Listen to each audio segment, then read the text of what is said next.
So, hi guys. So, ayan, good morning. Good morning na kasi 12:31. So, dumating kasi ako ng mga 11 past. So, kaya syempre medyo na tayo, morning na yon. Ayan. So, konting story time lang tayo. Mga kaganapan sa trabaho ko. So, yon. Um, Kanina before mag-out, mga 9:35 kasi ang close kasi ng Watsons, ang sarado ng ilaw ng Watsons is 9:45. So nagko-close na ng ilaw si Watsons and nagahap na siya nung sa alam mo sa gate, sa pinto. So para kumbaga mabawasan na yung pagpasok ng tao at the same time parang uubusin nila yung nasa loob. And then saktong 10, na yon kailangan hindi na magpapasok. Close na talaga yung door tapos palalabasin na lang yung mga nakabayad ganyan. So yun na lang. So meron akong rush na customer. Dumating nga siya ng mga 9:35, 9:30 or 9:35 kung di ako nagkakamali. So, pasara na yung ilaw nung time na yon. So, magpapakilay siya. Although medyo alanganin na ako dun kasi syempre gagawa na ako ng report pag ganyang oras. So, anuin ko na dyan, magtototal na ako ng benta and then gagawin ko na yung mga beginning, mga ending, ganyan. So, parang kasama na inventory, ganyan. Syempre, dahil nga pahabol na customer yun. Ayoko sana talagang, tanggapin. Tapos magpapakilay daw siya. So, dahil nga naghahabol din ako ng benta, pinagbigyan ko sa halagang ₱200. Bali, isang pangkilay, 99, and pangahit na 99. So, ayun, pinabayaran ko sa kanya. Pero, bago yon naghanap pa siya ng magandang pangkilay. So, nagandahan siya dito sa kilay ko. Ayan. So, in-offer ko sa kanya yan. Kaya lang, sabi niya wala daw brush. So, in-offeran ko siya nung isa pa, na ganito rin ng color. May brush yun. ₱99 lang din, pero ayaw niya. Kasi nga, mabilis daw maubos kasi, maliit lang kasi yun. Unlike nung 109 na meron siyang pang line and at the same time meron siyang pang shade. Tapos, so, sa matotal ayaw niya nung ino-offer ko na ganito rin ang color pero wala siyang pang shade, pang line lang, pero may brush. So, napunta kami ngayon sa pencil. So, binigyan ko siya ng pencil na dark brown. Kasi ang pencil ko meron akong black, dark brown, and light. So, sabi niya kasi, yung yung color lang na na dark brown. So, dark brown ang binigay ko. Tapos yun, so nagbayad na siya. Pagdating niya dun sa dun sa akin, so sabi niya, "Miss, ang paahit ako ha, pero wag daw babawasan yung ibabaw. So, yung ilalim lang daw." So, siyempre ginawa ko din naman. Kaya lang ang ano ko kasi dun, meron siyang nunal na pagkalaki-laki dito. So, kung hindi ka babawasan yung dito niya sa gilid, so hindi siya magkokorte. Kung dito ko lang babawasan, hindi siya magkokorte kasi sabog siya pag ganun eh. Kasi nga malaki yung nunal niya, hindi siya, ano ba tawag din sa nunal na yun? Yung buo siya na bilog, na nakapatong. Yung parang katulad nung kay Beyonce, na meron, tambay yung nunal niya, parang dito ata, hindi ko mandi. Basta ganun, ang laki dito. So, 'di ba? So hindi kasi ang gusto niya kasi katulad daw ng kilay ko. So syempre yung kilay ko daw gantong ganto daw. So although ino-offer ko naman siya sa ibang sabi ko, "Ma'am, kung gusto niyo kung kasi sabi niya, ibang brand daw ang gusto niya." Sabi ko, "Sige ma'am, kung saan kayong brand, dun kayo bibili ng pangkilay. Ay dun kayo magpapakilay kasi by brand nga kami." So sabi niya, "Gusto ko kasi tayo magpakilay kasi ang ganda-ganda nga daw ng pagkakakilay ko." Sabi ko, "Di sige po." Kasi talaga namang maganda ako magkilay. So yun, kaya inaccept ko siya kahit na gabi na kasi medyo na ano ko naman, na-appreciate ko yung sabi niya na ang ganda raw ng kilay ko, ganyan, ganyan, sagahan daw, gantong ganto. So yan, so ibig sabihin, gantong ganto daw. So hindi ko magaganto yun kung hindi ko mababawasan yung dito sa gilid. Ito lang naman yung binawas ko sa kanya ng maliit. Kasi nga kinortihan ko dahil ang laki nga nung tawag nito, yung nunal. So hindi ko siya maguguhitan dahil sa yung nunal niya sobrang laki. Hindi ko siya maguguhitan kung hindi ko siya kokortihan.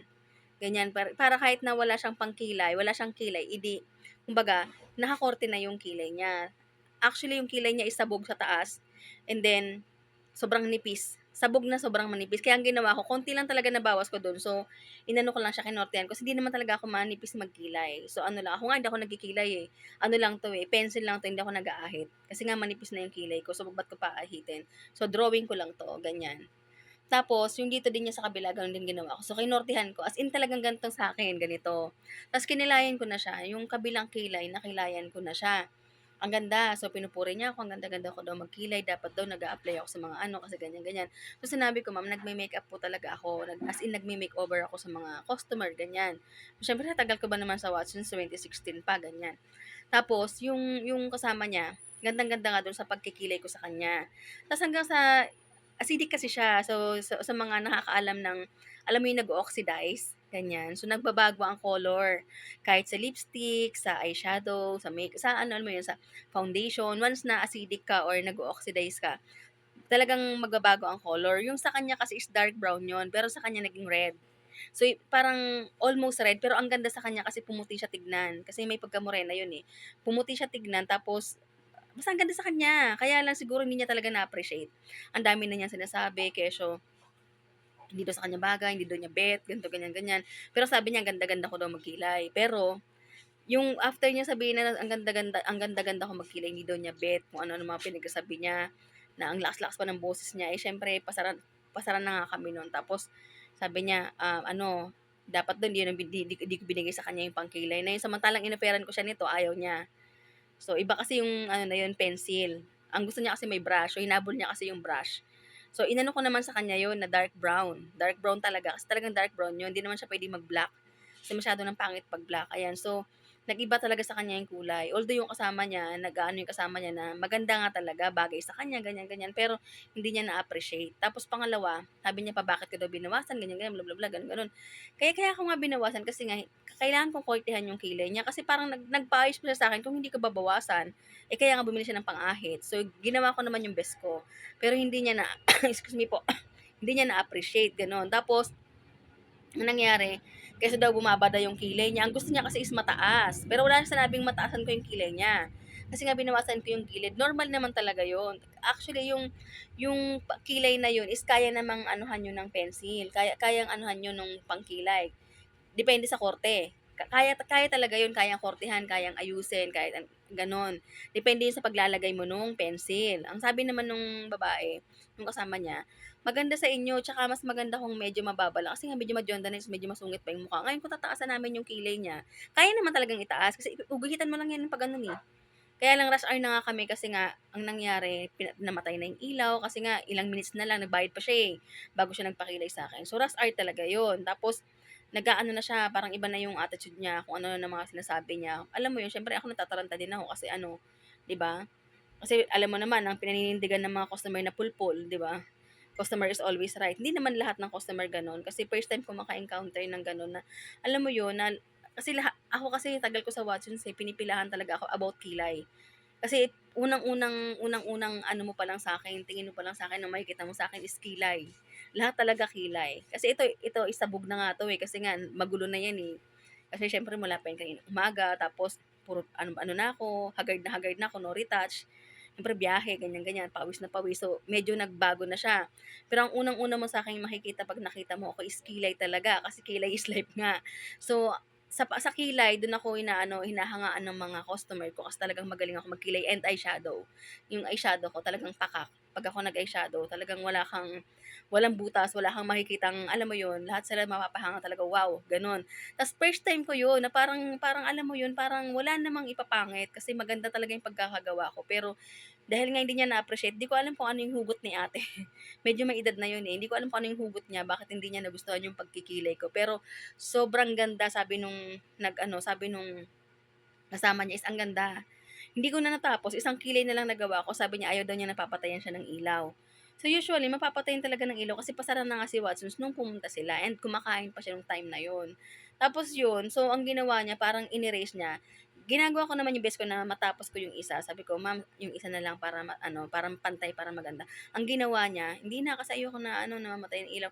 Tinanggal niya yung sa kabilang side. So ayun, so yung nangyari, wala na siyang kilay both. Ayan, pero nakakorte na yung kilay niya, so maganda yung kilay niya kahit wala siyang pangkilay. Ayun. So, nakakaasar lang 'no, kasi sa kabila ng effort mo, kahit na hindi na puwede kasi nga papatayin na yung ilaw, tinanggap ko pa din siya, kahit medyo malabo na yung mata ko, para lang alam mo yun, kasi para lang sa customer, para lang makabenta tayo, ganyan. Tapos gano'n yung approach ng customer sa'yo 'no, kahit anong gawin mong 'pag hindi ka talaga 'pag hindi talaga niya na-appreciate yung gawa mo, so useless. Ayun, so pero first time na hindi na-appreciate ang gawa ko, so nakakasama ng loob. So yun lang, nag-share lang ng story.